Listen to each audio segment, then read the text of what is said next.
Hey, kids. Oh, my goodness. Welcome to this edition of At the Mic. I am your host, Keith Malinak. It's a Thursday deep dive. And my goodness, I have got a couple of guests for you to talk about the subject at hand, the Patriot Act. I feel that it's very important as Americans. We take stock in that because there was a news story that broke yesterday that needs some attention. And I'm looking forward to discussing that with a couple of guys that know quite a bit about that. So before we do that, please don't forget to like and subscribe wherever you're watching this. We're doing this live on X. We do this every Thursday and Friday at 3 p.m. Eastern. And then tonight at 8 o'clock Eastern, it'll run at YouTube and Rumble live. And then tomorrow morning at 9 a.m. Eastern, it posts on Spotify, iTunes, iHeartRadio, all those good places. Big thanks to Hero Wes and all that he does over at Second Floor Studios. So grateful for all the help that I get. Gabby. Oh my gosh, Gabby. Hard at work, posting stuff over at Instagram at The Mike Show. Please follow over there. And she's always putting up a lot of good stuff. Okay, now, I tweeted out yesterday. I was like, you know what, guys? I think we're just going to hang out today on the Thursday deep dive. You know, let's just have like an open phones type show, and you talk about whatever you want to, and let's just have a conversation. And then all of a sudden, I saw this story that Representative Anna Paulina Luna is trying to get rid of the Patriot Act once and for all. And all of a sudden, I perked up and I was like, wait a minute, hold on, is this even possible? And so we're going to talk about that. And I reached out to Steve Friend, who you should follow him at Real Steve Friend on Twitter. That's primarily where you hang out, right? Yep, sure is. Okay. Just making sure. At Real Steve Friend. He co-hosts a great show. You want to learn stuff. You need to subscribe. Make sure that you follow along with the American Radicals podcast. Yeah, I always want to say Real Americans for some reason, but American Radicals podcast. And he and Garrett O'Boyle they really dish the information if you want to know what's going on at the FBI and with your nation's federal law enforcement. That's your source right there. And also joining us today for the first time, George Hill. My goodness, this guy! What an honor it is to meet you, man. And shame on me for not having talked to you before. 26 years in the military. You worked over at the NSA. You worked over a decade at the FBI. So you have quite the street cred, my friend, and someone else that I need to talk to on this issue. And I think before we even, I want you to let me down easy. Let's do this. Tell me, before we get started on the Patriot Act, is there any chance that you see this thing getting repealed? Never mind anytime soon, but ever. Anybody want to take that? Take it, George. Yeah. Not going to happen. It's they've had multiple chances. They just voted on it a year ago. Jim Jordan said he took a good look at 702. And it sailed right through again, despite a history of having no record of success in any aspect other than supporting political narratives, whether they be on the left or the right side of the aisle. Yeah. And that's the frustrating thing is it doesn't seem to matter who's in office. This thing always gets sent through. And for kudos, I guess, to Representative Anna Paulina Luna, who was 12 years old when 9/11 happened and could have just, I guess, accepted this as just the way we do business now. The Patriot Act is just a part of America. But and shame on me for not revisiting it more frequently. But it seems like it used to be, we used to have a real discussion on the Patriot Act and all of the encroachments on our liberties that it injected into our system, our federal system. And now it just, whatever. It comes up for renewal and we say a few things and then we just move on. But I thought it would be a good refresher for people like me who maybe have forgotten, or people that never really took the time to learn about the Patriot Act. Because as I've said before on this show, I was for the Patriot Act the first go around. After that, I wised up. I got smarter. I realized, holy crap, no, this is not the way to govern America. And so I thought I would invite y'all on here to just kind of go through this, because you guys have both been in federal law enforcement. And so who better to talk to about the tools in the Patriot Act to kind of remind us what we have done to ourselves. That thing is now a quarter of a century. This thing is. We did some silly stuff. We did some really short-sighted things after 9/11. And of course, the Patriot Act is one of them. So who wants to go first here as far as just, I guess, a thumbnail sketch as to why the Patriot Act is not a good thing for this country? I want to put out. Go ahead, Steve. No, I mean, I think George is going to have the wealth of knowledge when it comes to like intelligence gathering aspect, because that's really his lane. Let me kick it off with one thing that's operational that, the agent would essentially initiate. And that is what the FBI does all the time. And they open cases, right? They open investigations, but they have different names for them. There could be a full investigation. There could be a preliminary investigation, or there could be what's called an assessment. And an assessment is derived from the Patriot Act. It's essentially a lower tier investigation that the FBI can open. You don't get access to all the goodies, but any agent can open up any assessment on any American for an articulable purpose. No crime needs to have been committed, no allegations, no reasonable suspicion, probable cause, nothing. Articulable purpose. Maybe like you can just explain why you have a hunch about something. And for 30 days, you can have an assessment open without even a supervisor approving of it. And then beyond that, you get a supervisor, they just sign off on it, because you don't want to be in a situation where, he was on our radar and we just closed it on down. And that was unique to the Patriot Act? Yes. Okay. See, all right. The Patriot Act changed all that. I think it's interesting that Representative Paula Luna introduced that bill. There's nothing I can see in the reporting that says that she reached out to the other 10 members of Congress that co-authored a letter that was drafted by Rashida Tlaib, who is no longer in Congress. She put together a letter, oddly enough, right after the Fedsurrection Day of January 6th, asking that the Patriot Act be rescinded. And, so they go through these dog and pony shows periodically to get their name in the news. Maybe their name recognition starts to drop a little bit and they put this stuff out there. But if she were really serious about it, she would have reached out to some of those representatives that signed that letter with Rashida Tlaib and tried to build a cross-aisle coalition.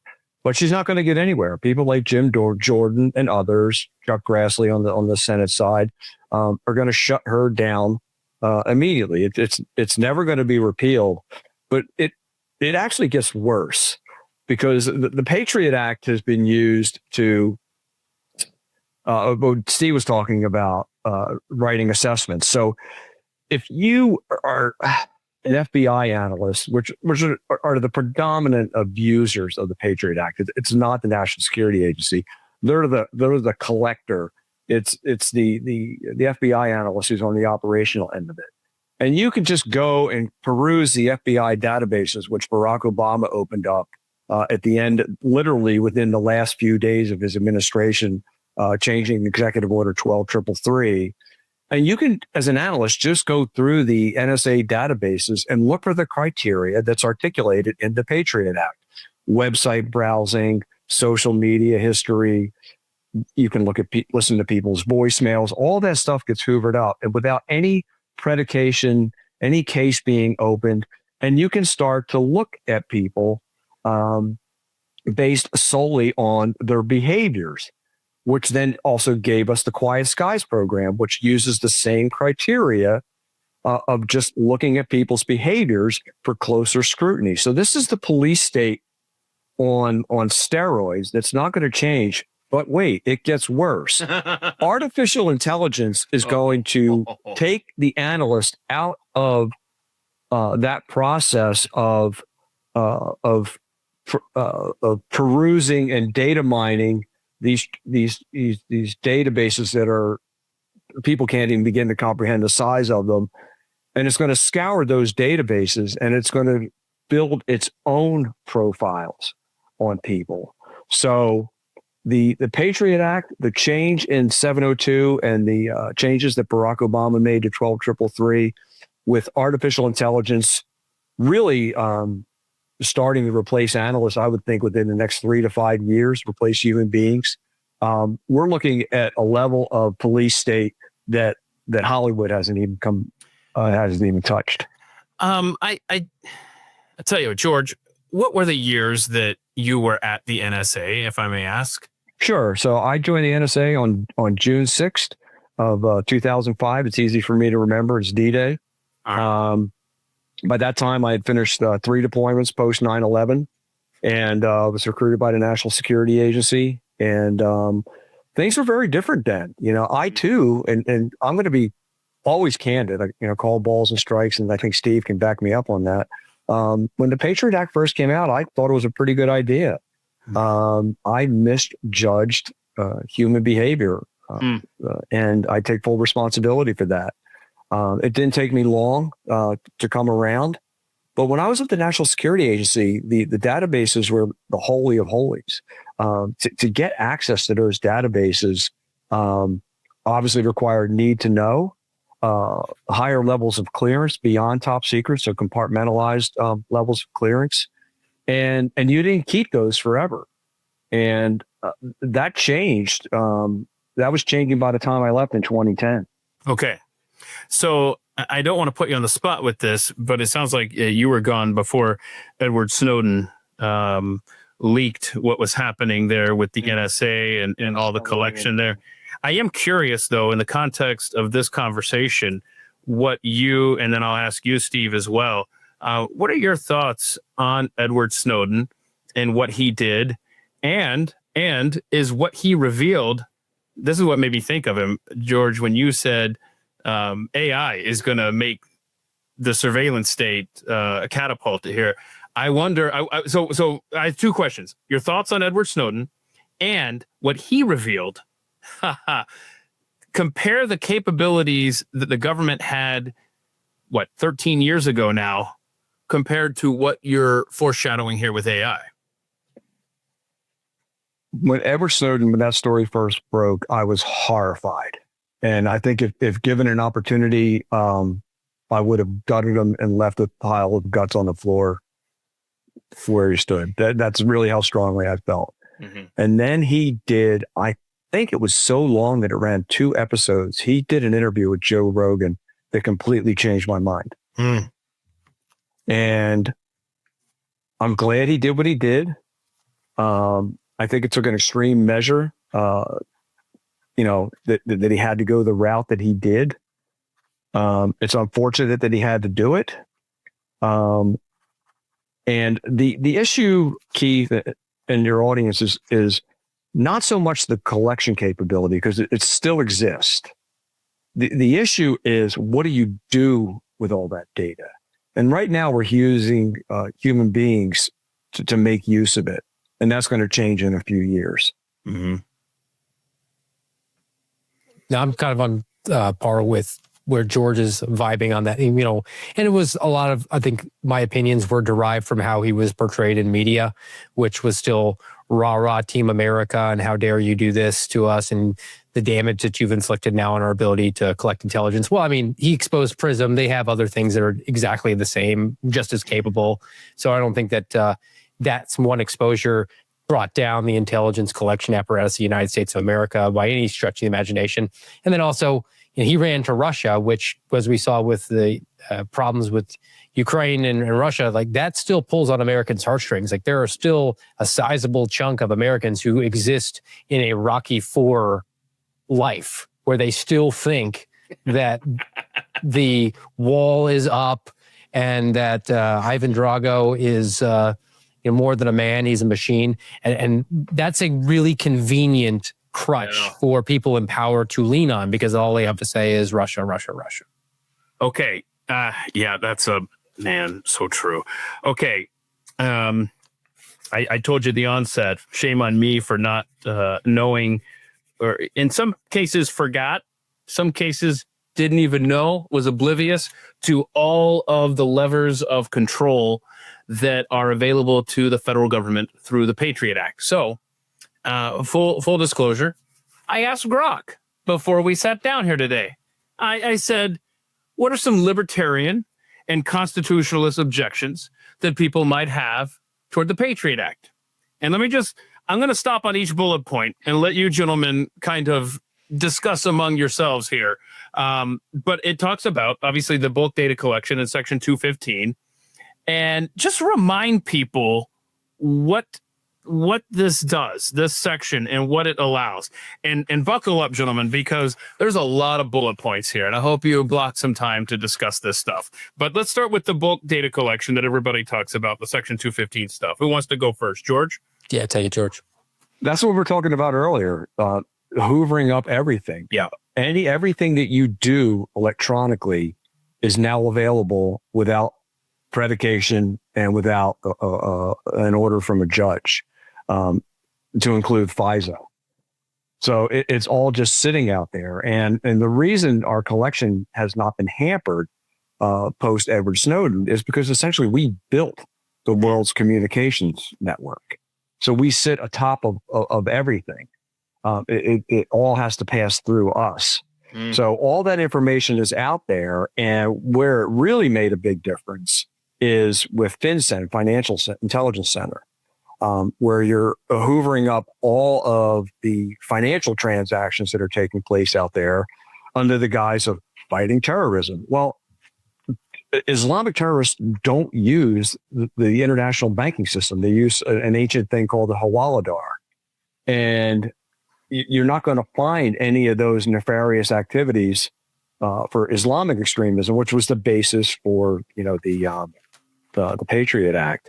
Now that we're using, now that we've declared transnational criminal organizations, also incorrectly referred to as cartels, as terrorist entities, the Patriot Act will be effective in going up against them. But they've also discovered Bitcoin, and they also use the Chinese government to launder their money. So it's like I said, it's a giant shopping mall for people with less than honorable intentions. I think probably the best way to put it is to go in reverse as to what they can't collect, because whatever they can't collect is what they're going to complain about, right? So you always hear about the Going Dark initiative, or maybe people aren't aware of it. And that's the push that we saw, that the federal government, specifically the FBI, any member of the IC, they need to have a skeleton key to get into encrypted messaging services so they can get them real time. Like your Signal chat, they can't get to because the Patriot Act hasn't given them that capability yet. That's why they're screaming about it, because they can get to everything else. And I do think it's interesting how we made the transnational organized crime syndicates, these cartels, into terrorist organizations, because now if you buy drugs, you're essentially providing material support to terrorism. Ergo, the Patriot Act could be used against you for buying a dime bag on the street corner. Yeah, you could be charged with providing material support to a terrorist unit. And that's the other thing about the Patriot Act. If I recall correctly, it might even be in here somewhere from Grok. I didn't look at all. I mean, trust me, I'm going to spare you guys quite a bit, because Grok went on and on and on with objections. But Grok's a secret libertarian, right? It really, correct me if I'm wrong, the Patriot Act really expanded the definition of what qualifies to be a terrorist, right? Do I have that right? Now, it expanded what you're allowed to do, and then it kind of leaves it up to you what a terrorist is. Okay. Oh no. And that power has led to the devolution of what we've seen, where they keep redefining terrorism or the object of a terrorist or investigation. So, it might be someone who is an actual bad actor who's inspired by an ideology, wants to carry out a violent action to get through fear, get to political outcomes. Like, that is terrorism, right? Well, it's somebody who's inspired by a foreign terrorist organization. Okay, maybe. Well, it's actually somebody who has an ideology that we think is problematic. I mean, like these people going to school boards, they're making the school board members very fearful. So that could be domestic terrorism. So we're going to investigate. And you continue to see the evolution go further and further. And whoever's at the top just sort of directs the attack dog to go after whoever they want. So terrorism has become a pejorative term, and it's a legal term. And the State Department, the Department of Defense, the FBI, Department of Justice, Homeland Security, and other countries have various definitions of terrorism. But if you just distill them all down, it essentially boils down to the use of violence to affect a political outcome. Well, there's a lot of latitude with that statement. Mm-hmm. Is threats and intimidation the use of violence? Is marching 1,500 people through the Capitol the use of violence, and it was a really quick trip to label those people as domestic terrorists, because it's almost how you, like I said earlier, it's how you want to define it. The word terrorist is pretty clearly laid out in legal documentation. The problem is that there's so much latitude now because the word has been so misused over decades. Oh, he's a terrorist. I was coming out of the gym the other day wearing an NRA jacket, and a woman accosted me and said, "Oh, the NRA is a terrorist organization." I'm like, really? What parts of the U.S. code have they violated? Who have they killed? So it's just become a pejorative that people just throw around without any understanding that there's actually a legal construct to it. So, gentlemen, I guess let me go to you here on this one, Steve. What is a national security letter, an NSL, that the Patriot Act empowers you through? It basically is think of it like a subpoena, right? I mean, it's something that you can draft, but you don't need to go through the courts. It bypasses judges, right? Yes. Yeah. You just go to the chief division counsel, basically the lawyer, the on-staff attorney who's typically an FBI agent who works for your field office. So, I worked out of two different divisions in my time in the FBI, the Omaha field office and the Jacksonville field office. And if you wanted to draft a national security letter, you basically had to have them sign off on it. The FBI has some pretty convenient software. You just, work your way through, check all the boxes. And again, it's pretty broad. I mean, the attorneys try to, I guess, in my experience, and I didn't have to do it very often, but they tried to make sure that you were wordsmithing it to it seemed like you actually cared about civil liberties. But again, it's outside of the judicial system. Yeah, and what it gives you is phone activity, not the actual transcript, or it just gives you time and duration of call and the numbers called.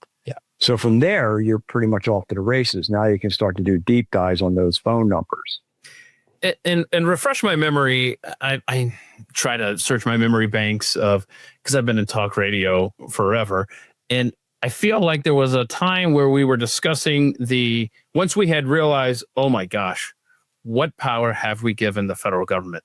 And I recall that it was there was some sort of, I don't know, it was almost like 6 Degrees of Kevin Bacon or whatever. Like, what is the email thing? Can you remind me what that one is? Like, if someone you communicate with do you know what I'm talking about? The 2 hops rule. Is that what it is? Yeah, it's 2 hops. That's FISA. Okay. All right. That was FISA. All right. Very good. Okay. That's a whole nother topic. Check your calendars, gentlemen. Okay. So I think you're right though, Steve. Grok is definitely a libertarian. Grok flagged first, 4th, 5th, and 6th Amendment violations in the Patriot Act. How the hell? When is this thing? See, this is the thing. George started off by saying, you want to talk about opposite ends of the political spectrum. It's Anna Paulina Luna and Rashida Tlaib. You would think that when you have people who disagree on damn near everything that passes through Congress, maybe we find common ground every now and then on something as far-reaching and impactful as the Patriot Act. And it's just, I want to know when it comes up for renewal. But I don't know. We want to 2 years. It was 2 years because is it 2 years? Yeah, because Trump gave the blessing when he was candidate Trump at the time and said that it would come back up during his next term if he were elected. Now, and when it was renewed, there was a push of the last gasp of any sort of hope for a modicum of libertarianism was, okay, you're going to get Section 702 and FISA and be able to collect all this information. But in order to look at that information, if it relates to an American citizen, you need to have a warrant. And they folded on that one like a cardboard box in a rainstorm. They gave the entire thing back as it is, and they actually enhanced it. I mean, I went back and read it, unfortunately, and there's an actual portion of the renewal for Section 702 that if you read it in the right way, a whistleblower who comes forward like a Snowden could be construed to have violated the law. You could be prosecuted for bringing information saying, hey, look, we're abusing Section 702. We're doing reverse targeting. And that's completely out of step with how this law is going on. Well, that's against America's interests. So ergo, you have now violated the law and you can be arrested for that, even if you came forward to a member of Congress. Neat. Okay, so one of the things Grok does not point out is the 10th Amendment violations, right? I mean, that has really federalized so much more. And I love the point that you make, Steve, when we discuss the FBI and how you want to disarm the FBI and make it more of an investigative, it's in the name, Federal Bureau of Investigation. And then if there is, physical enforcement that needs to occur, that involves drawing guns or what have you, then you would defer to the local authorities. What the Patriot Act, it just seems like, just reading here, it seems like it has also taken away the authority from the states, yes? Yeah. In 2008, Bob Mueller, then FBI Director Bob Mueller, testified and said that the FBI is no longer the Federal Bureau of Investigation. We're now the Federal Bureau of Intelligence. So the FBI has turned into a domestic intelligence service, which was a part of a very acrimonious part of the discussion when they were debating the Patriot Act, was how are we going to do this domestic intelligence? Are we going to create an MI5 like the Brits have, a standalone entity, or are we going to do something else? And they went with something else and created this capability and then lashed it up to the FBI. So the FBI is a domestic intelligence service, and it serves whoever is writing the checks. So both sides of the aisle understand that I'm in power, and the FBI and the domestic intelligence service is my attack dog now. And then when they come out of power, they're willing to accept that the other side coming in is now going to have the attack dog that used to come to their heel. Yeah. Isn't that kind of where we're at with Obamacare too? Yeah. Okay. Well, and also to piggyback, I mean, look, the FBI tells you who they are. The Bible for the FBI is the DIOG, which stands for Domestic Investigations and Operations Guide.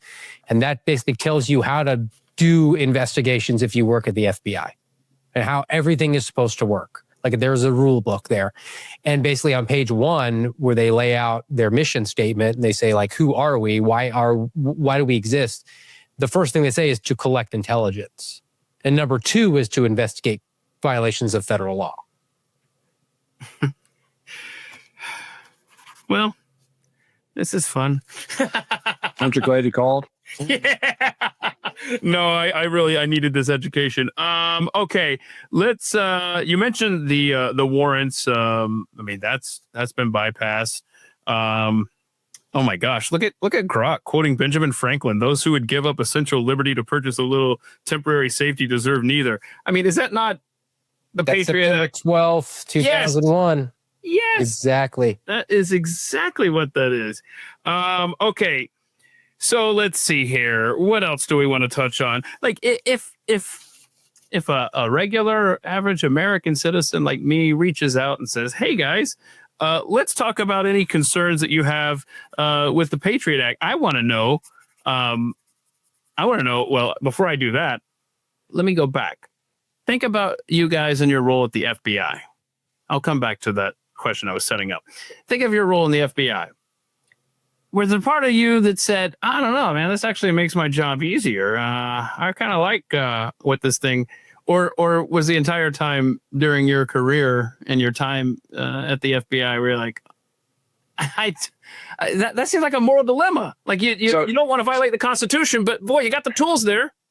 Steve and I sit on we're both on the same coin, but we're different sides of that coin. Okay. So Steve was an 1811 agent doing investigations. I ran the national security intelligence side of the coin for the Boston field office. So from an analyst point of view, the Patriot Act and the changes that would have been made to FISA 702 by Obama essentially just gave the intelligence cadre an easy day. You just go in, you set your criteria, you do your research, you write your paper, and it just makes your job easier. Now, from an investigative standpoint, whether it makes you work harder or easier, Steve, what are your thoughts on that? I mean, you can just go back to reverse targeting, that what 702 essentially authorizes you to do. They give you the tool that is only useful if you misuse it. Now, I didn't misuse it, but you could see how you would be somebody has a mission focus of, we can't allow another 9/11. No American can ever die at the hands of a terrorist again. And nobody, we have to be left of boom. We have to be there before the attack. We have to do pre-crime. Unless I can, beyond a shadow of a doubt, prove that this person is not a terrorist, then I need to keep looking at them and digging at them. You could see how even the intent behind that might not be nefarious. You might be actually interested in keeping the country safe from an attack, but then you're completely out of step with how things are supposed to be. And that is that there's a certain inherent risk in a free and libertarian society. And it's not incumbent on the government to be dad to everyone at all times. But that's how you actually get the FBI sending an agent and an analyst to go talk to a woman in Oklahoma who was posting things on Facebook about how she wanted to see American troops come home in tiny pine boxes from combat, because she was against what the American military was engaged in. But we allegedly live in a free society, and she's allowed to be a jerk and say those things online. It's not the business of the government to look at that. But she was on their radar. And now they're going to look at her communications. They can hoover up exactly what she was saying on Facebook, who she was saying it with, and who she was having conversations with. We've been talking all about the downside of the Patriot Act and the changes made to FISA 702. So the upside would be, well, how many terrorist plots have we disrupted? How safer have we made the country? Yeah. So I'm glad you said that, because I was just about to say, surely, because people like me get pissed off when we see, well, it was on the FBI's radar. I mean, there's an impossible standard sometimes, it feels like. So please do tell us. So Patrick Leahy, I want to say about maybe 5 years ago, maybe a little bit longer, when Patriot Act was coming up for renewal, he had the deputy director of the NSA, a gentleman by the name of John Inglis, Inglis. Nice guy, civilian. NSA's dual had it, civilian and military. I've met John. I've had exchanges with him. And he asserted that the collection that the FBI, that the NSA is doing and sharing with the FBI has disrupted 54 terrorist attacks. And within 30 minutes, John Leahy, through a series of questions, was able to get that down to zero. So the answer to that question is there is no upside. Now, look, it could be useful to, like I said, take a 702. Section 702 FISA, like I said, it's only useful if it's misused. In its purest form, what you're going to use Section 702 is to monitor someone's communications, be it email, phone, text. Someone has to be overseas.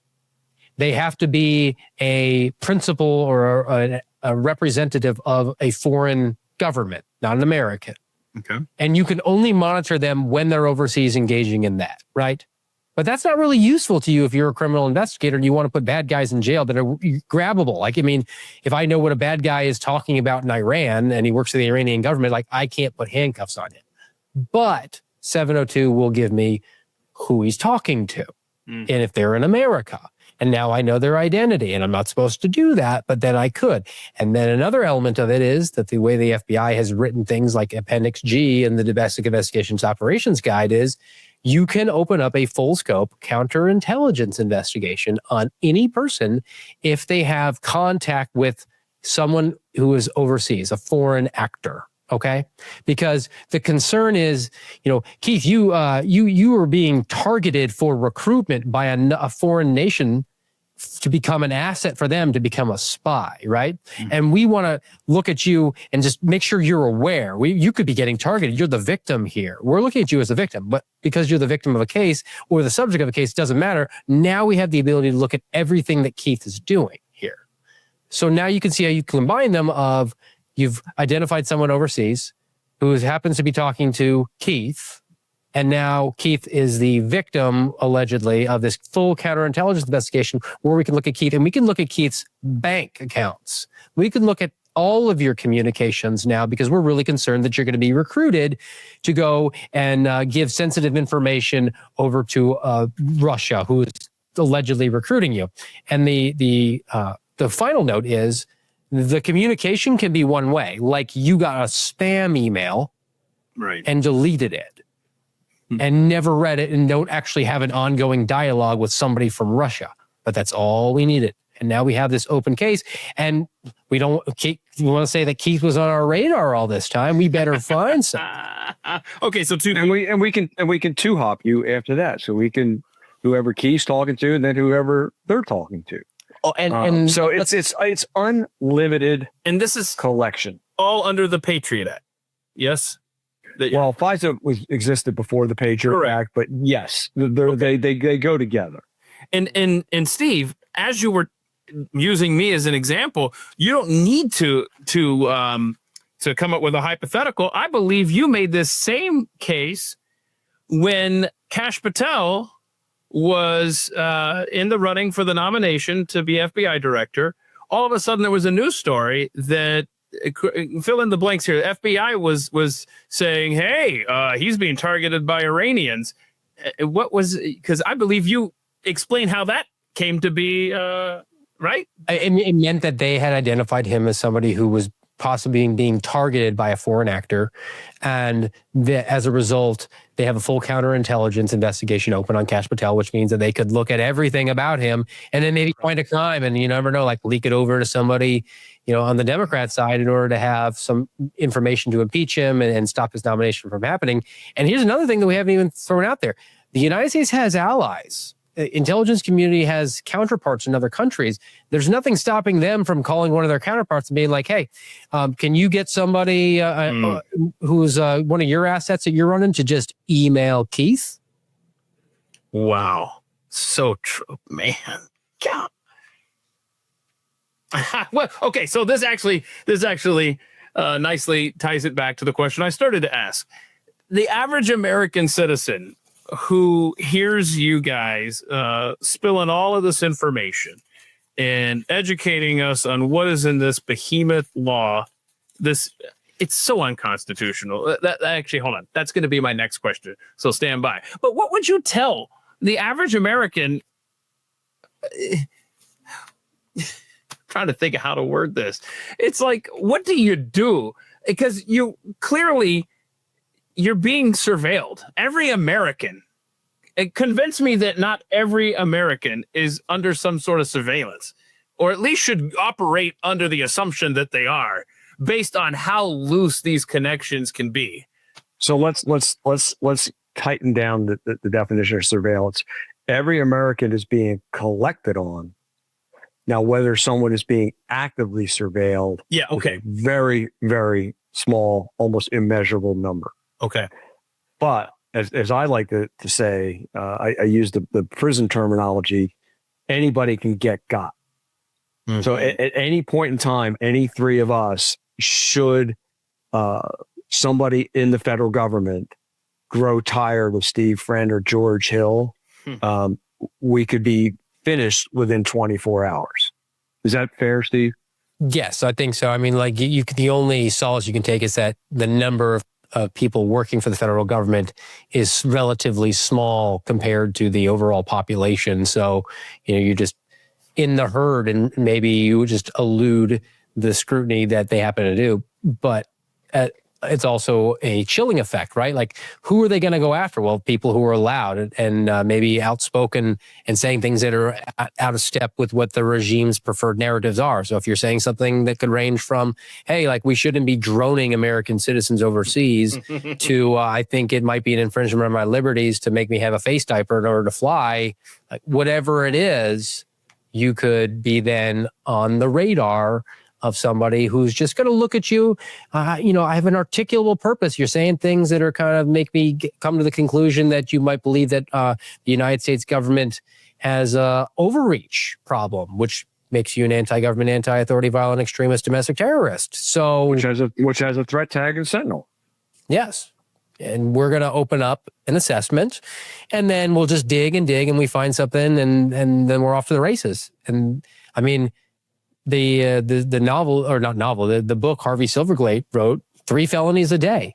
It's really easy to charge people with a crime. The legal code is incredibly broad.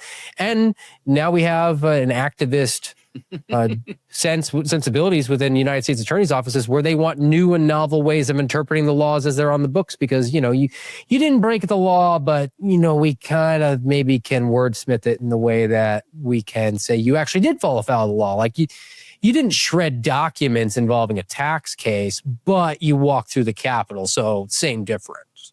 But wait, it gets worse. Oh, no. The FBI, under Bob Mueller, brought in McKinsey and Company and started this program to measure how awesome they are, called Integrated Program Management. So the FBI has codified through the entire promotion and rewards system where it directs its attention to. So we're talking about these infractions. We're not talking about them occurring potentially in a vacuum. We're talking about infractions that occur that people are rewarded for, and there's an entire mechanism to capture that data and move people further up the hierarchy. Yeah, it's a quota system. I mean, and it goes every year. It's a negotiation between the field offices and headquarters where they identify where the priorities are. And it might be a benign reason for doing it originally, because you don't want the FBI to be the DMV and people are just like sitting around not doing any work.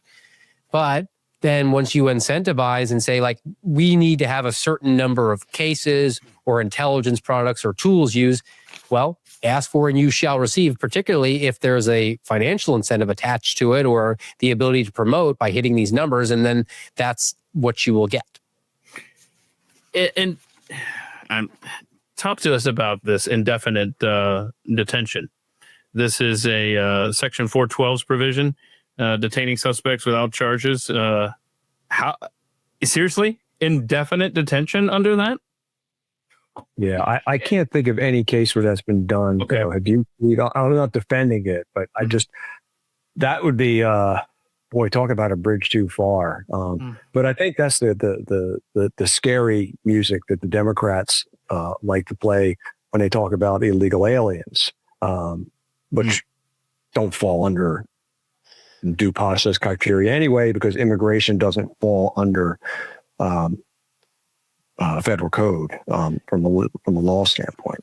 And ultimately, the opportunity cost here is something that really gets kind of overlooked, because all these capabilities exist within the federal government, and it's the incentive structure is to just get the numbers, get the people, and then also have the Venn diagram overlap with our political enemies, and we have all these capabilities, and then there are actual real threats out there, but they're just too hard, right? Like, George, Keith isn't really familiar with your background. I mean, you did interrogations in Gitmo of some really bad people. Well, I mean, I think you should bring that forward as like what there are legitimate threats out there, but there needs to be a mechanism as to how we redirect our resources and our attention, and rather than having this overly broad system where we can just target anyone. Yeah. So George, I will say that just in my 45 minutes of talking with you, I definitely would not want to be interrogated by you. That's for sure. Thank you. I can be quite charming. So wait a minute. Who would be the good? So because I can't see Steve as a good cop either, though. So I feel like if both of you, look at this complexion. Face the franchise here. I'll put on my Southern charm, and I'll make the ladies' hearts melt. Yeah. No, as a former Marine, one of the besides Semper Fidelis, one of the other mottos is "Go ugly early." So yeah. Well, so if you're ever in an interrogation room and George and Steve walk in at the same time, good luck. Steve's the good cop, and he still has that poker face. I wanted to ask you guys this. Just looking through this research and listening to y'all talk, I wrote down First, Fourth, Fifth, Sixth, 10th Amendments. The case can be made for violations from the Patriot Act to those 5 amendments. Now, my question to y'all off of that is, have there not been, am I just in a bubble? Have there not been big legal challenges? How has this not gotten to the Supreme Court, to my knowledge? Some sort of unconstitutional violation to the point where it would throw the whole law out, or at least large chunks of it, take its teeth out of it. Go ahead, Steve. Well, a lot of it's unknown to the people who are then roped into things, and eventually they get entrapped into something to the effect of, well, we had you with your finger on the button of the device that we gave you the entire time, and they're not really going to win that. And I think ultimately, a lot of the Supreme Court justices, allegedly they're falling down on the conservative side of things. Like, that doesn't mean they're libertarian. I mean, you have Neil Gorsuch, but everything else, it's very much a neocon-esque view on things. I was just looking at a Supreme Court decision from 2010.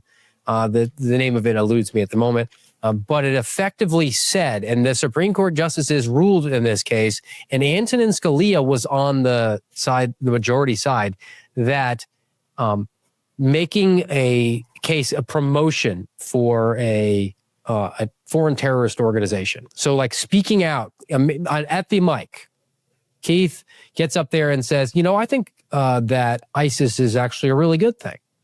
Well, ISIS would actually pay you money to say that, right? So you've basically given them an in-kind contribution. That is providing material support to terrorism. That's not First Amendment protected activity, and Scalia agreed with that. Oh, no. So no. I can't remember. Steve might be able to remember the author, but the book, The Terror Factory, the FBI has made bank for over 20 years since the Patriot Act of being able to walk that razor's edge of entrapment. So you get someone with a room temperature IQ and they're talking smack somewhere, and they come to the FBI's attention, and we immediately insert an undercover, maybe online, it may be in person. We had a case in Boston, and it was one of the first ones I had when I got there. And I can't remember the guy's name. It's not that I'm withholding it. But he was going to build model airplanes, laden them with explosives and fly them into the Pentagon. And he couldn't do anything. He couldn't back a car out of a driveway with a backup camera. But we were there to help him. And he's in jail today, warm in a cell. Yeah. That case is called Holder versus Humanitarian Law Project from 2010, where Scalia went on that side. And, I've been on the program before, Keith, and we've talked about these entrapment schemes. That effectively is what winds up going on here. They identify the vulnerable person, the person who is suggestible, but not capable or predisposed to carrying this out. And the Terror Factory, written by Trevor Aronson, he highlights it, and he's of the political left. Yeah, again, Fairhouse was the subject's name. I just came to my mind. I mean, that was 2011, so it was a while ago.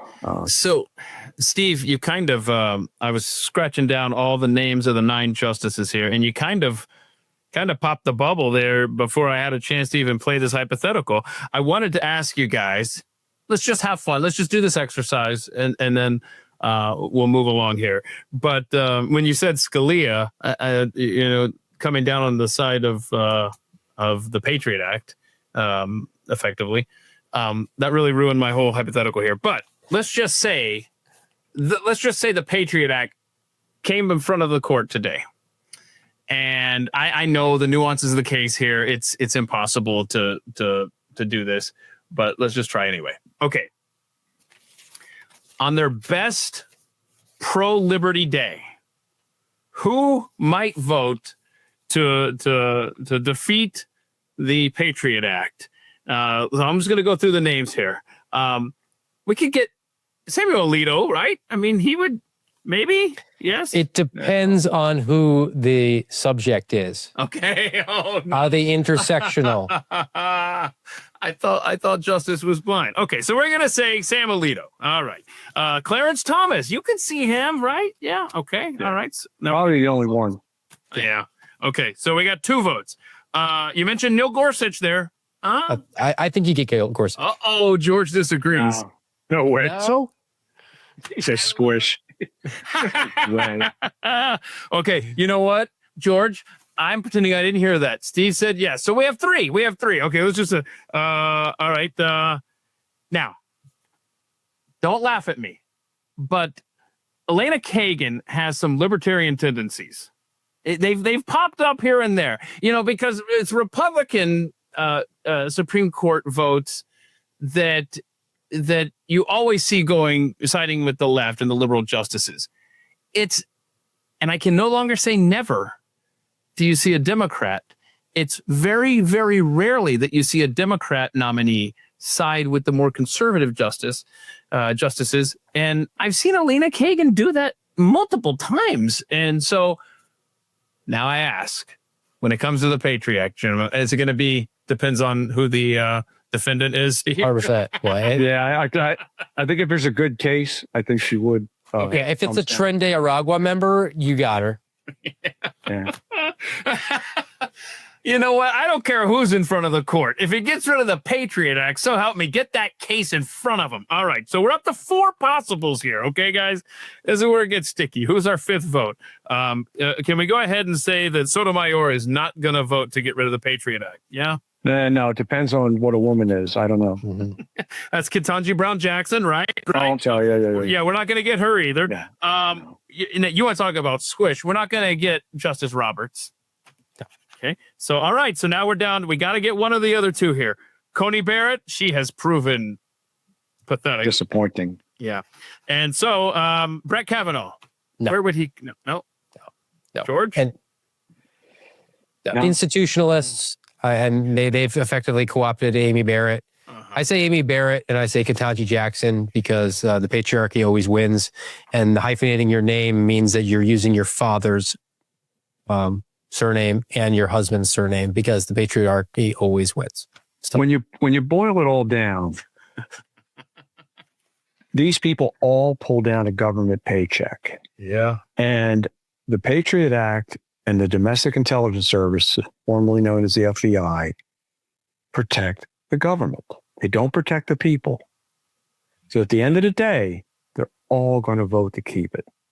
It'll never leave us, barring some extraordinary upheaval from the public. And I'll stop there.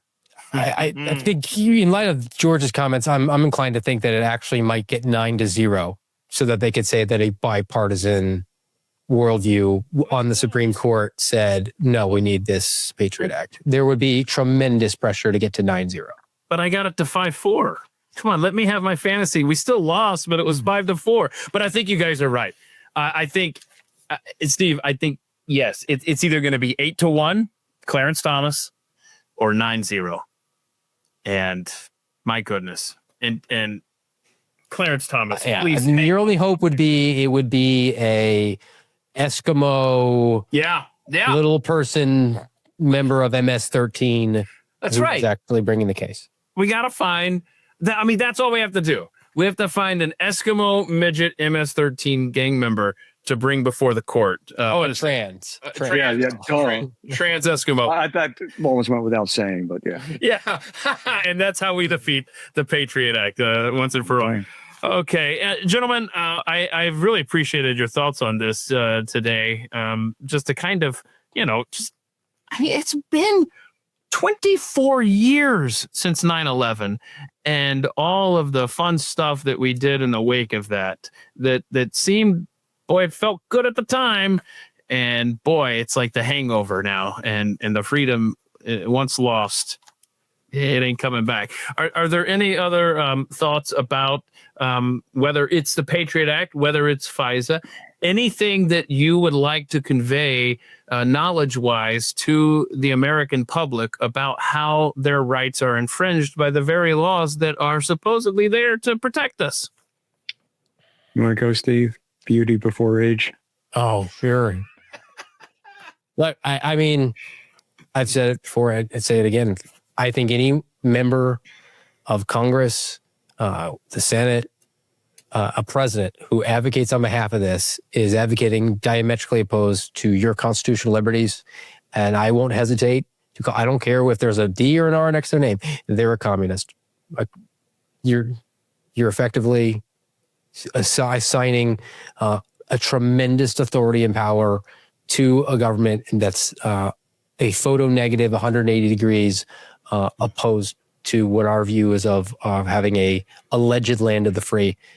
So good on Paula Luna for doing it. I mean, I don't know what her intents are behind it, but anybody else along the lines that as they renewed Section 702 last year, they violated their oath of office and spat in the face of the American people that put them there. How does Thomas Massey vote on this when it comes up? He's the only one pushing for at least a warrant requirement. He's the one. And yet we have to primary him.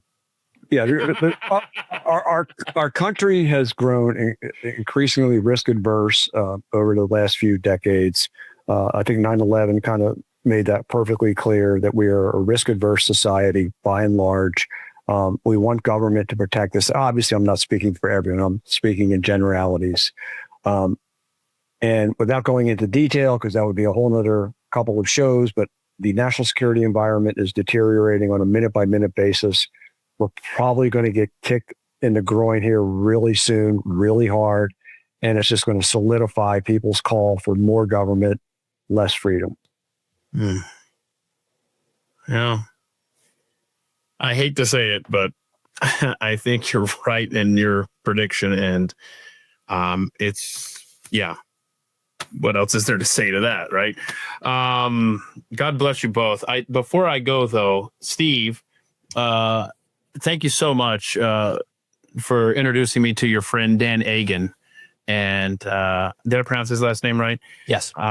He is such an awesome guy, and I want to make sure, please, everyone, grab a pen and paper for this. You go to this website, wewon'tbecancelled.org. Wewon'tbecancelled.org just arrived today, and I got to send him a text as soon as we're done here. I'm going to thank Dan. He sent me this killer polo. This is great. This is so comfortable. Dan, bless you. Wewon'tbecancelled.org. And what that website does, y'all, is Dan raises money. Let's see, who's on the board? Riley Gaines. Riley Gaines, Nick Searcy. I mean, there's some great people that you would know that are on this board. And what they've done, I hadn't even said it, I'm just babbling here, is they raise money for whistleblowers that are getting canceled. Hi, Steve, friend, because they stood up and they did the right thing. And they called out the government when the government has abused the Constitution, which is what we've just spent the last hour talking about. And people that stand up in the face of this kind of corruption and this trampling of our rights.